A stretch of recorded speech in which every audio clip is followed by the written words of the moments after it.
Hello friends, welcome to due decoded. और आज हम इस वीडियो में कवर करेंगे हमारे ऑडिटिंग सब्जेक्ट का unit 5 audit report and special audit. Let's begin with auditor report. The objective of an independent audit is to express an opinion regarding truthfulness and fairness of the presentation of financial statement. जो audit independent audit का काम होता है कि वो अपना opinion provide करे किसी भी फाइनेंशियल स्टेटमेंट के रिगार्डिंग। और ये जो अपना ओपिनियन प्रोवाइड करता है ये एक रिपोर्ट के द्वारा प्रोवाइड करता है, जिस रिपोर्ट को हम ऑडिट रिपोर्ट कहते हैं। Second is content of audit report. Audit report consist first title. Title should bear the title audit report. जो उसका टाइटल रहता है उसका ऑडिटर रिपोर्ट के नाम से ही होता है। Second is respondent. Address to the authority appointing the auditor. जो अथॉरिटी ऑडिटर को अपॉइंट करती है उसका एड्रेस यहाँ रहता है। Third is introductory paragraph refers to financial statement audited period cover and management responsibility. क्या मैनेजमेंट का रिस्पॉन्सिबिलिटी होता है सब इस पैराग्राफ में कवर रहता है। Fourth is scope paragraph. जो डॉक्यूमेंट होता है उसका क्या क्या स्कोप है इसका हम देखते हैं। फर्स्ट की ऑडिटिंग स्टैंडर्ड फॉलोड। जो ऑडिटिंग स्टैंडर्ड है वो फॉलो किया गया है या नहीं। Second is nature and discrepancy of work. Third is assurance level provided. Fourth is reasonable basis of auditor opinion. Auditor का ओपिनियन किस रीजनेबल बेसिस होना चाहिए जो कि इस स्कोप पैराग्राफ में कवर हुआ रहता है। Fifth is opinion paragraph states whether financial statement compile with Companies Act provide a true and fair views। Opinion paragraph में एक ऑडिटर अपना ओपिनियन लिखता है कि जो भी फाइनेंशियल स्टेटमेंट है वो ट्रू और फेयर व्यू प्रोवाइड कर रहा है या नहीं। Six is date reflects when the auditor sign the report concerning और सब्सिक्वेंट इवेंट। डेट में हमें ये रहता है कि ऑडिटर कब उस रिपोर्ट पे साइन किया रहता है, ये हमारे डेट सेक्शन में कंसिडर रहता है। Seven is place where the report is sign. Eight is signature includes auditor name membership number and form details. Auditors का सिग्नेचर में ऑडिटर्स का नाम, उसका मेंबरशिप नंबर और वो किस फॉर्म से आया उसका डिटेल्स रहता है। Now we will talk about the type of audit report. First is unqualified audit report. इसको क्लीन रिपोर्ट भी कहते हैं। Financial statements are true and fair. Second is qualified. Qualified report में कुछ कंडीशंस रहता है, कुछ लिमिटेशन एग्जिस्ट करता है ऑडिट रिपोर्ट का। Third is disclaimer no opinion due to limited scope of और इनएडिक्वेट एविडेंस। कोई एविडेंस ना होने की वजह से या कुछ लिमिटेड स्कोप की वजह से जो ऑडिट रिपोर्ट बनता है उसको डिस्क्लेमर रिपोर्ट ऑडिट रिपोर्ट कहते हैं। Fourth is adverse. Financial statement do not provide a true and fair view. Adverse audit report में जो फाइनेंशियल रिपोर्ट स्टेटमेंट होता है वो ट्रू और फेयर व्यू प्रोवाइड नहीं करता है। Now we will talk about the forensic audit. A forensic audit investigate financial record for legal procedure. जब हम कोई लीगल प्रोसीजर के लिए ऑडिट कराते हैं, इन्वेस्टिगेट कराते हैं तो इन्वेस्टिगेट कराते हैं फाइनेंशियल रिकॉर्ड्स को, तो उसको हम फॉरेंसिक ऑडिट बोलते हैं। It covers fraud, embezzlement, and disputes, bankruptcy, divorce, etc. Working of forensic audit. The process of a forensic audit is similar to regular financial audit: planning, controlling evidence, planning, collecting evidence, writing a report with additional steps of a potential court appearance. जो forensic audit होता है वो similar process होता है हमारे regular financial audit की तरह, जो कि प्लानिंग करता है, कलेक्ट करता है एविडेंस, राइट। और इसमें एडिशनल ये रहता है कि अगर कोर्ट कुछ एडिशनल इंफॉर्मेशन मांगता है तो उसमें और फॉरेंसिक ऑडिट में उसे भी अपेयर किया जाता है। First point is planning. Planning में हम आइडेंटिफाई करते हैं फ्रॉड्स को, determine duration and perpetrators. Third is quantify losses. Losses को क्वांटिफाई करते हैं। Fourth is gather relevant evidence. उससे रिलेटेड एविडेंस को हम गैदर करते हैं। Fifth is suggest measures to prevent such frauds for occurring in future. हम सजेस्ट करते हैं कुछ मेजर्स जिससे हम ऐसे फर्दर फ्रॉड्स फ्यूचर में कोई और फ्रॉड्स ना हो उससे हम बच सके। Second is collecting evidence sufficient to provide fraud in court. Second point, document loss and affected parties. Third is protect integrity of evidence. Third is reporting, reporting में हम समराइज करते हैं जो भी हम फाइंडिंग्स रहता है. Second is details evidence and fraud mechanism, हम डिटेल्स में एविडेंस को लिखते हैं और जो भी फ्रॉड मैकेनिज्म रहता है उसको लिखते हैं. Third is recommended preventive measures को हम रिकमेंड करते हैं. Fourth is court proceeding, explain findings in simple terms, जो ऑडिटर होता है वो एक्सप्लेन करता है जो भी उसको एविडेंस या जो भी फाइंडिंग्स मिला रहता है उसको सिंपल टर्म्स में. Serve as an expert witness. Now we will talk about the significance of forensic audit.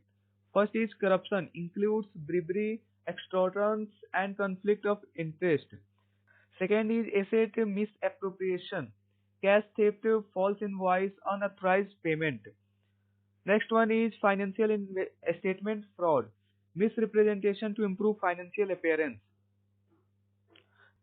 Now we will talk about the audit of banking companies.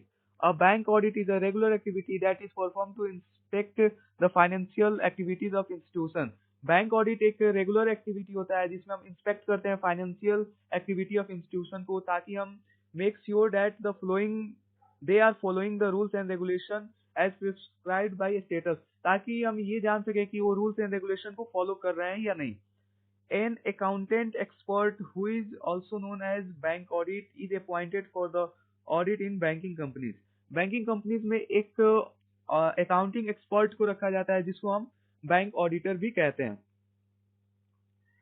Now the objective of bank auditing. First is ensure compliance with the rules and regulation. Second is evaluate financial activity system and control. Third is identify and rectify errors and violation. इसका जो activity objective होता है वो यही होता है कि हम एरर्स को आइडेंटिफाई करें और उसको रेक्टिफाई भी कर दें. Now we will talk about the types of bank audit.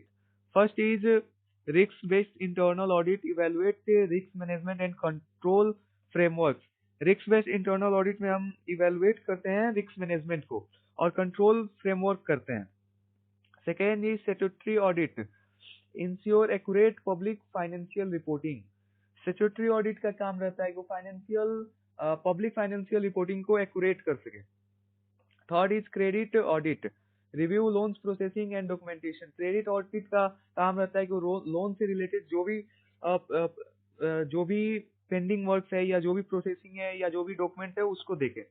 Fourth is forensic audit, investigating fraud and financial miss appropriation. Forensic audit का काम रहता है कि वो जो फ्रॉड और फाइनेंशियल मिस एप्रोप्रिएशन रहता है उसको इन्वेस्टिगेट करे. Fifth, other audits like stock audit, RBI inspection and concurrent audits. Now we will talk about the statutory audit of bank. इसका स्कोप होता है कि स्कोप में ये कवर करता है covers financial statement, tax related items, advance, deposit, interest income and expenses. जो statutory audit होता है वो हमारा financial statement, tax related item, advance, deposit, interest income और एक्सपेंसेस को कवर करता है. Process, accurate appointment and notify the branch manager. Second is verify keys like cash loans, deposit, interest calculation. Adhere to a standard prescribed by Companies Act and accounting guideline. ये जो prescribe companies act होता है और accounting guidelines को follow करता है. Now we will talk about the insurance audit service.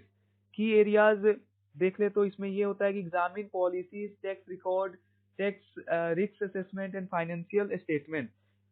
Insurance audit में हम financial policies, tax records, risk assessment और फाइनेंशियल स्टेटमेंट का एग्जामिन करते हैं. Second is ensure accurate premium rate and compliance with law.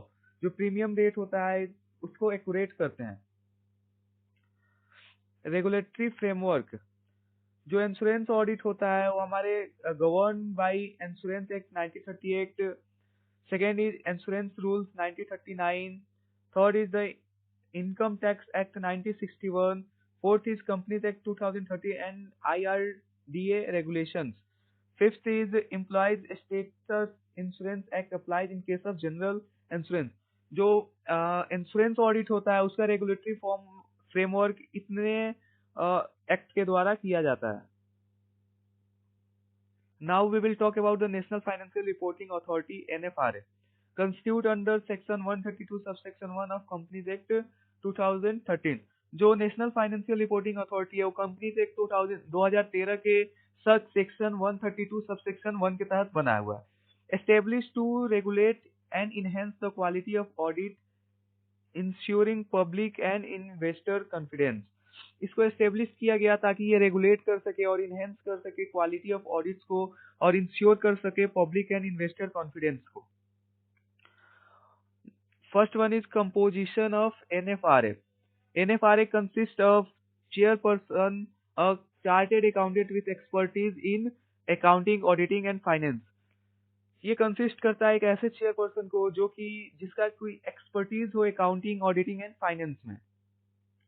Second is members, maximum of 15 members including representative of the ministry of corporate affairs, CB, RBI and retired chief justice और जज of high court.